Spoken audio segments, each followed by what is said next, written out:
Welcome to our channel. Today we how to enable Datadog monitors for data pipeline latency. Easy tutorial step by step clearly. Open your Datadog dashboard. Navigate to the monitors section in the main menu. Click on the New Monitor button. Select the monitor type that corresponds to your data pipeline latency. Choose metric from the list of monitor types. In the metric selection box, start typing your data pipeline metric. Select the appropriate metric from the drop-down options.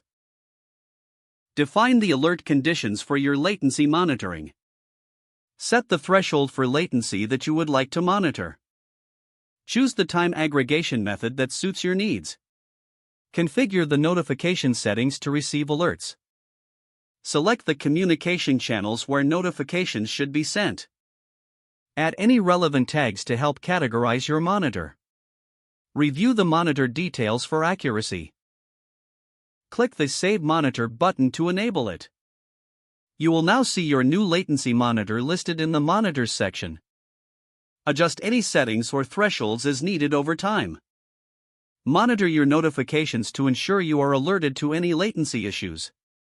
If the page does not load, refresh the browser or try again in a private or incognito window. Make sure you are using the correct email address, then retype it carefully to avoid small typos. If your password is not accepted, use the reset option and create a new strong password you can remember.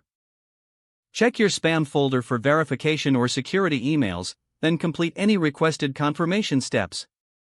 Enable two-factor authentication if available to improve account security and reduce unauthorized access risk. After signing in, review your profile details so your contact information and settings are accurate and current. If you see an error message, note it down and try again after restarting your device and internet connection. Log out when you finish, especially on shared devices, to keep your account and payment information secure.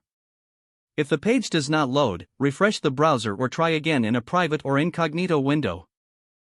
Make sure you are using the correct email address, then retype it carefully to avoid small typos.